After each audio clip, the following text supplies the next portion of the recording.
l'exécutif jeudi est toujours isolé au pavillon de la Lanterne à Versailles. Demain, le chef de l'État fêtera donc ses 43 ans sans son épouse.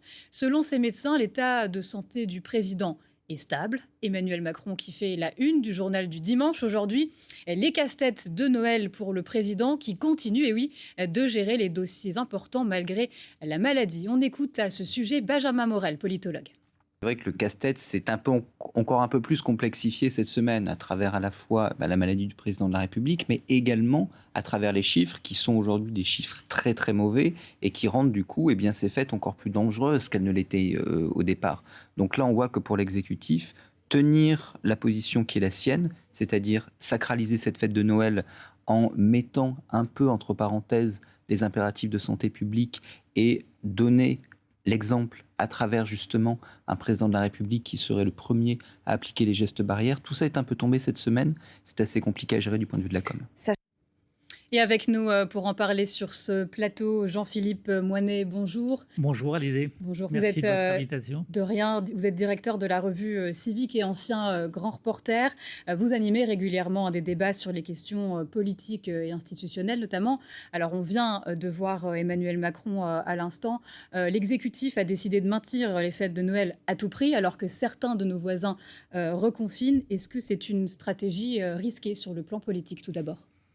C'est vrai qu'on est dans une période assez délicate parce qu'on sait que l'incertitude s'impose et que l'horizon n'est pas plus lointain qu'une semaine, 15 jours, 3 semaines. Et donc on voit bien que vous avez annoncé que la Grande-Bretagne prenait des mesures beaucoup plus dures qu'elle prévoyait elle-même et que le Premier ministre britannique prévoyait. Donc le principe qui s'impose à tous dans tous les pays, c'est le principe d'humilité par rapport à cette pandémie qui surprend par sa vigueur, par ses mutations. Là, on vient d'en parler. C'est une question, il n'y a pas totalement toutes les réponses scientifiques. Et donc, par rapport aux fêtes de Noël, on est quand même en France dans une situation qui est plutôt mieux gérée qu'ailleurs, entre guillemets, avec toutes les difficultés qu'on sait, dans la mesure où le confinement a eu lieu très tôt, par rapport à la Grande-Bretagne, par exemple, qui est le pays d'Europe le plus touché par cette crise pandémique.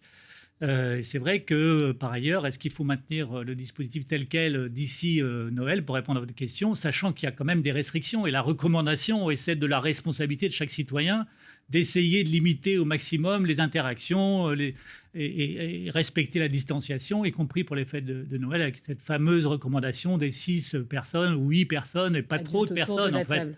Et donc, chacun doit prendre en compte ces entre guillemets, consignes qui ne relèvent pas évidemment toutes d'une obligation, mais d'une simple recommandation qui est de bonne loi dans toute l'Europe. C'est vrai qu'on a le sentiment, qu'entre les fêtes et la campagne de vaccination qui arrive, on a ce sentiment que l'exécutif joue gros.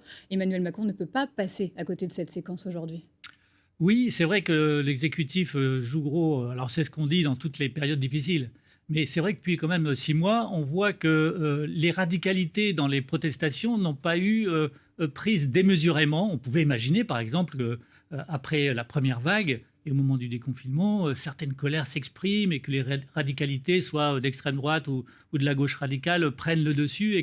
Et finalement, on voit que dans les cotes de satisfaction, il y a plutôt un plateau relativement haut pour l'exécutif et le président de la République en particulier, autour de 38-40% d'opinions plutôt favorables, y compris sur des sujets difficiles comme celui de la gestion de la crise sanitaire. Donc il y a aussi un réalisme qui s'est imposé dans l'opinion publique par rapport à la crise, de ne pas forcément tout politiser. C'est une tentation française, y compris à 16 mois d'une élection présidentielle. On est déjà en pré-campagne électorale, y compris dans la majorité d'ailleurs.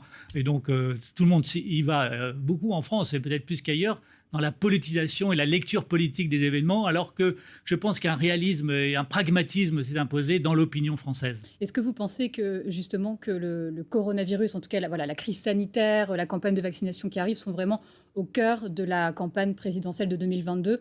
On est à 1 an du début de la campagne. Oui, alors là, je pense qu'il faut être, là encore, très humble par rapport à la prévision, parce que, rappelons-nous, à 5 mois de l'élection présidentielle de 2017, à 5 mois en janvier, le grand gagnant était François Fillon. Et tout a basculé. Et tout a basculé. Donc les prédictions, à 16 mois, je suis très précautionneux en général, parce que ce qui fait l'actualité et la conjoncture d'aujourd'hui peut totalement se transformer. On sera quand même encore dans le Covid l'année prochaine. Alors, le Covid va, effectivement, la question sanitaire Et la question de la santé publique est devenue la première préoccupation des Français. Une étude récente, Kantar vient de le démontrer encore, avec 2 gros sujets qui suivent, l'emploi et la situation économique, qui est une préoccupation qui est également, évidemment, montée du fait de cette crise économique et sociale dans laquelle on est déjà et qui va sans doute s'accentuer en 2021. Donc ça sera sans doute l'un des grands sujets. Comment à la fois dynamiser l'économie française et protéger socialement les Français. Ça sera un sujet qui sera incontournable pour tous les candidats et pour le président sortant, évidemment, Emmanuel Macron. Et puis le troisième sujet qui est monté aussi ces derniers mois, c'est la question de la sécurité publique, qui est une préoccupation devenue majeure, avec aussi, n'oublions pas, le sujet environnement et climat, qui peut-être, même il y a beaucoup d'interrogations et d'hypothèses avec le référendum souhaité par la Convention citoyenne pour le climat et reprise par le président de la République, qui peut être un événement majeur en 2021, peut aussi remettre un petit peu à la hausse le sujet de l'environnement et du climat. Merci beaucoup Jean-Philippe Moinet d'avoir été avec nous sur ce plateau à France Info. Et je rappelle que vous êtes le directeur de la revue Civique. Merci pour votre éclairage.